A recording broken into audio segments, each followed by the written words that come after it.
This channel does not promote any violent, harmful, or illegal activities. All content provided by this channel is meant for an educational purpose only.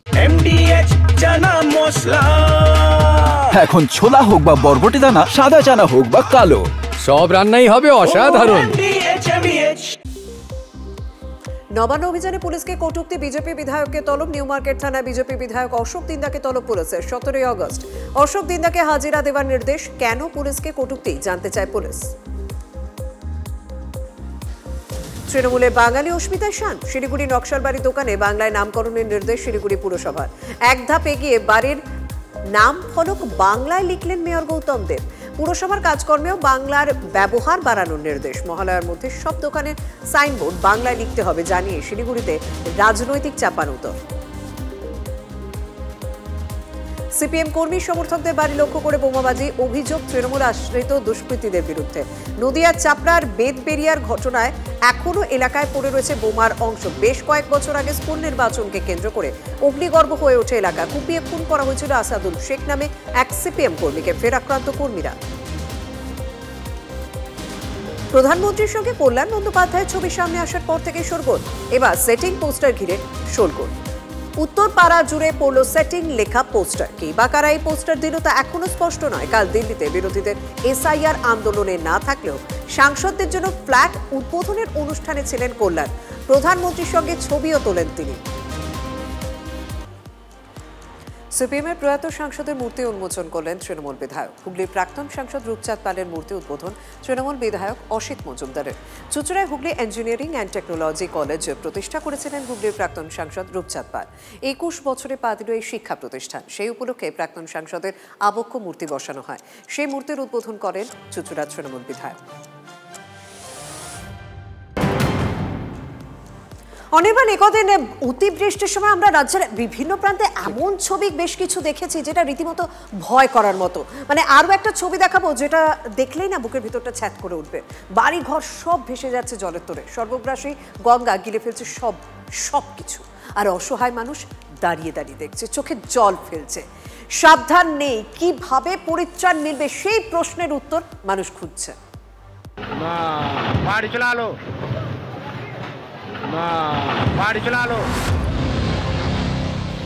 তাসের ঘরের মতো ভেঙে পড়ছে বাড়ি। চোখের সামনে ঠিক এভাবেই তলিয়ে যাচ্ছে ভিটে মাটি।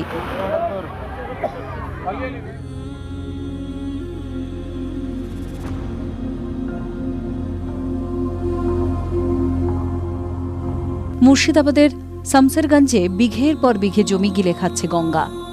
উত্তর চাচণ্ড গ্রামের মিস্ত্রিপাড়ায় তলিয়ে গেছে অন্তত 3টি বাড়ি। রাত্রে আমরা ঘুমাচ্ছিলাম, আমার ভাই জেগেছিল। হঠাৎ রাত্রে উঠে বললো যে দাদা তাড়াতাড়ি উঠো, বাড়ির পাশের বাগানটা পড়ছে। উঠে গিয়ে বাইরে বেরিয়ে দেখলাম যে বাগানের সঙ্গে সঙ্গে আমাদের বাড়ির দিকে ভাঙতে ভাঙতে চলে আসছে। আমরা তাড়াতাড়ি করে বেরোলাম। 2-3টে ঘরের জিনিসপত্র বের করতে পারিনি, সব পড়ে গেছে। একটা গরু পড়ে গেছে। পাকা বাড়ি যখন কাঁপতে শুরু করে তখনই বিপদ বুঝে বাড়ি ছেড়ে বেরিয়ে আসেন লোকজন। কয়েক মিনিট হাতে পেয়েছেন বড়জোর। তার মধ্যেই গঙ্গায় তলিয়ে গিয়েছে আস্ত পাকা বাড়ি। দেখতে গিয়ে লিচুর গাছ দেখতে গিয়ে ঘরে ঢুকছি আর ফেটেই বসে গেল। আর কিছু টানতে পারলাম না, কোনো জিনিস টানতে পারলাম। খাবার যে জিনিসগুলো যে টানবো তবুও টানতে সময় পাইনি। রান্না সব গ্যাস সব কিছু, চাল ডাল যত ছিল সবই তো চলে গেছে। 8 থেকে 10টি বাড়ি বিপজ্জনকভাবে নদীর পাড়ে ঝুলছে। যে কোনো সময় সেগুলিও তলিয়ে যেতে পারে। যাদের ঘর এখনো অক্ষত তাদের মনেও শান্তি নেই। বুঝে গেছেন আর সময় নেই। কেউ রাতের আধারে ঘর ছেড়ে পালাচ্ছেন, কেউ বা দিনের আলোয় এক রাশ যন্ত্রণা বুকে চেপে তিল তিল করে গড়ে তোলা পাকা দালান ছেড়ে রাস্তায় জড়ো হয়েছেন। ফাটল ধরেছে গঙ্গা সংলগ্ন এলাকায় থাকা প্রাচীন মন্দিরেও। ভিটে থেকে চাষের জমি গিলে খাচ্ছে রাক্ষসে নদী। নদী পারে হা হুতাশ আর আর্তনাদ। কিন্তু তা নিয়ে রাজনৈতিক দায় ঠেলাঠেলি চলছেই। ওখানে তো আমিরুল আছে বিধায়ক, কি করছে? টাকা মারছে। পঞ্চায়েত সমিতি আছে, কি করছে? টাকা মারছে। দুইজন পৌরসভা আছে, কি করছে? টাকা মারছে। এতগুলো লোক, এতগুলো বড় বড় পালোয়ান থাকতে শুধু একটা সাংসদ কি করবে? আমি যে কথাটা বললাম, কেন্দ্রীয় সরকারকে একটাও চিঠি এখন পর্যন্ত রাজ্য সরকার দেয়নি। 2014 থেকে বিজেপির সরকার এখানে আছে।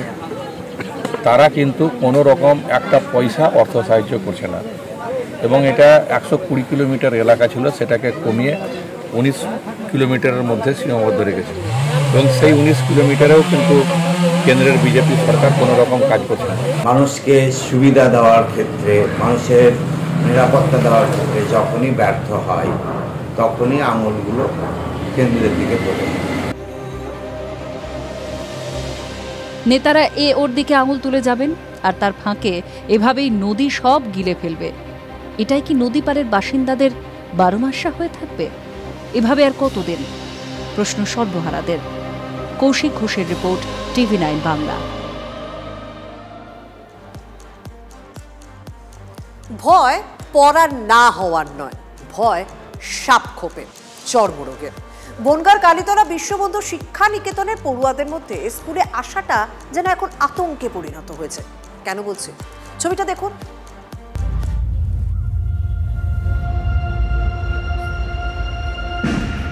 ইছামতি নদীর গার্ডওয়াল উপচে জল ঢুকছে স্কুলে। কোথাও কোথাও জমে রয়েছে প্রায় কোমর সমান জল। স্কুল নাকি বিচ্ছিন্ন দ্বীপ, বোঝার উপায় নেই। বনগাঁর কালীতলা বিশ্ববন্ধু শিক্ষা নিকেতনের মিড ডে মিলের রান্নাঘর থেকে শুরু করে নলকূপ সবই এখন জলের তলায়। কিন্তু তা সত্ত্বেও বন্ধ হয়নি বিদ্যালয়। হাঁটু জল ভেঙে স্কুলে আসতে হচ্ছে পড়ুয়াদের। দেখো নদী আর মাঠ কোনটা বোঝা যায় না। আমাদের খুব অসুবিধা হয়, এই জলের ভিতরে সাপ থাকে, নানা ধরনের জীব জন্তু যোগ পায়ে লেগে যায়, মাঝে মাঝে পড়েও যায় আমরা। জলের মধ্যে দিয়ে প্রতিদিন যাতায়াতের কারণে ইতিমধ্যেই বেশ কয়েকজন চর্মরোগের শিকার। আমাদের প্রতিদিন এখান থেকে জল ভেঙে আসতে হয়, আর প্রতিদিন দেখুন কতটা ড্রেস ভিজে যায়, তারপরে আস্তে আস্তে পায়ে ইনফেকশন হয়ে গেছে। এখানে জল জমেছে, ভীষণ পা চুলকায়, আর জোকঠোক আছে, সাপ পুকুরে একজন সাপে কামড়িয়েছে। একই অবস্থা স্কুলের শিক্ষক শিক্ষিকাদেরও। স্কুলের এক বিল্ডিং এর এক প্রান্ত থেকে অন্য প্রান্তে ক্লাস নিতে যেতে হয় জল ভেঙে। আমাদের মাঠে পুরোটাই জল, এবং স্কুলে আসার সময় আমাদের স্যার ম্যাম স্টুডেন্ট যারা আছে সবাইকে জল ভেঙে আসতে হয়। এই জল ভেঙে এসেই ক্লাসে যাচ্ছি। এখনো ছাত্রছাত্রীরা স্কুলে আসছে, কিন্তু আরো জল বাড়লে যদি স্কুলে আসা বন্ধ করে দেয় পড়ুয়ারা, কিভাবে সিলেবাস শেষ হবে? যে জলস্তর বেড়ে চলেছে, কোনোদিন হাফ ইঞ্চি, কোনোদিন 1 ইঞ্চি, এরকমটা সকালবেলা এসে আমরা প্রতিদিনকে এটা লক্ষ্য করি। বৃষ্টি ছাড়াই বাড়ছে, স্টুডেন্টের অ্যাটেন্ডেন্সের পরিমাণ কমে যাচ্ছে অনেক ক্ষেত্রে। সম্প্রতি কেন্দ্রের এক রিপোর্টে দেখা যায় এ রাজ্যে 8000 স্কুল বন্ধ হয়ে গেছে, কোনো পড়ুয়া নেই প্রায় 3000-এরও বেশি স্কুলে। এমন 6000-এরও বেশি স্কুল রয়েছে যেখানে মাত্র একজন শিক্ষক।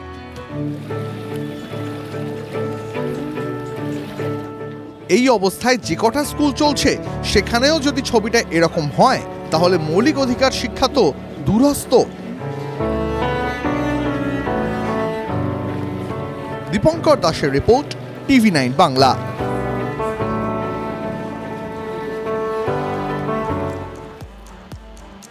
উচ্চ মাধ্যমিকের অনুমোদন মিলেছিল 2 বছর আগে, কিন্তু একাদশ দ্বাদশ শ্রেণীতে পড়ানোর জন্য পর্যাপ্ত শিক্ষক নেই। সালানপুরে আতান্তরে থাকা পড়ুয়াদের জন্য শেষমেশ সহায় সিভিক শিক্ষক। আমাদের বিশেষ প্রতিবেদন।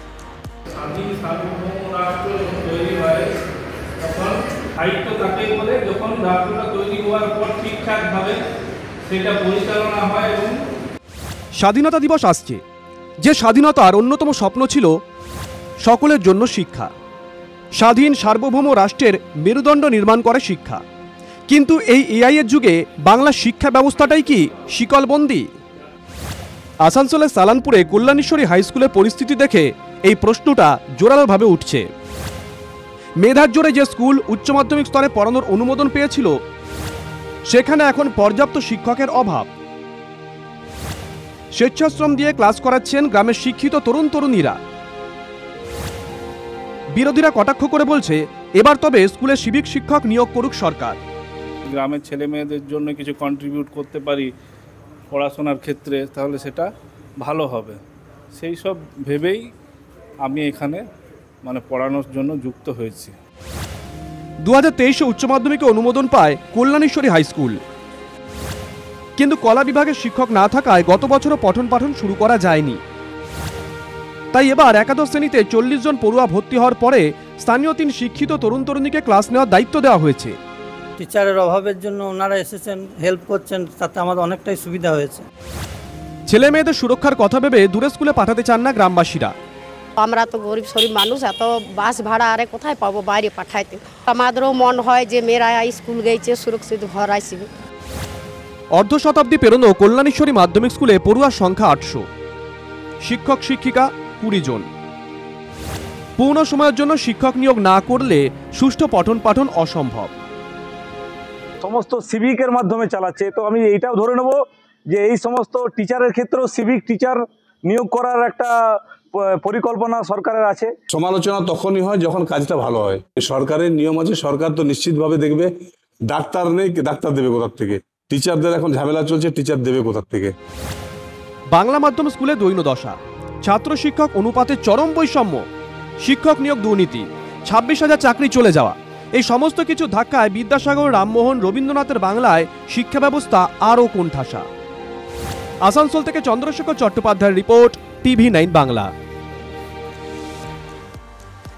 গতকালই দেখিয়েছিলাম না, বিধায়ককে ঘিরে ধরে এলাকার মানুষ বিক্ষোভ দেখাচ্ছেন। গ্রামে নাকি হ্যাচারির জন্য রোগ হচ্ছে, সেই হ্যাচারি বন্ধ করতে হবে, না পারলে তাকে পদত্যাগ করতে হবে। এলাকাবাসীরা এমন তর্জন শুনে রাজগঞ্জে এখন হ্যাচারি বন্ধ করতে উদ্যোগী হলেন তৃণমূল বিধায়ক খগেশ্বর রায়। কার্যত বসতির গা ঘেঁষে হ্যাচারি, আর সেই হ্যাচারি দূষণের জন্যই নাকি ঘরে ঘরে অসুখ। হাসপাতালে একের পর এক জন্ডিস আক্রান্ত। হ্যাচারি বন্ধ না করলে পদত্যাগ করুন, ভরা হাসপাতালে রাজগঞ্জের তৃণমূল বিধায়ককে হুঁশিয়ারি রোগীর আত্মীয়ের।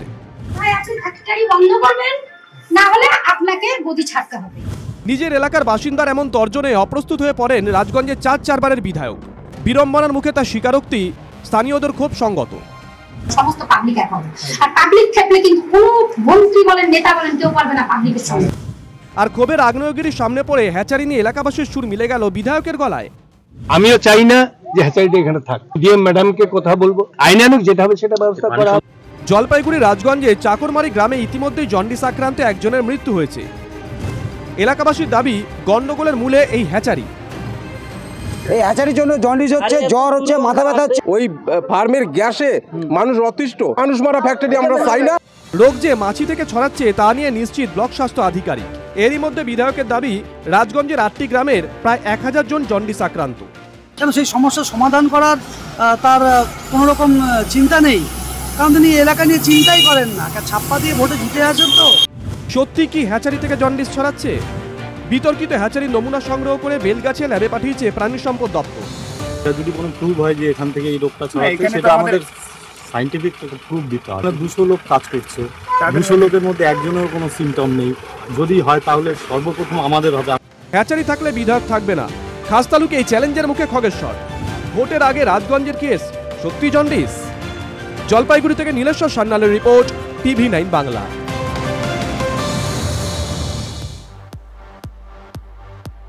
সেটিং কার সঙ্গে কার, এই প্রশ্নের উত্তর খুঁজছে হুগলির উত্তরপাড়া। সবাই বলছে অন্য কারোর সঙ্গে সেটিং। এত সেটিং এ কার করলেন জানা নেই, তবে শ্রীরামপুরের সাংসদের নাম যখন কল্যাণ বন্দ্যোপাধ্যায়, তখন তিনিই বা এই সেটিং জল্পনায় দূরে থাকেন কি করে? এবার হবে সবার সেটিং। বেশ কয়েক বছর আগে গোটা কলকাতা ছয়লাভ হয়ে গিয়েছিল এই পোস্টারে। কি হচ্ছে কি হবে তা নিয়ে ধন্দ জল্পনার শেষ ছিল না। সেটিং পোস্টারে কার্যত সেই জল্পনাই ফিরল হুগলির উত্তরপাড়ায়। উত্তরপাড়া বিধানসভার কোন্নগর হিনমটর উত্তরপাড়ায় ঠিক এইভাবেই সেটিং এর পোস্টার পড়েছে।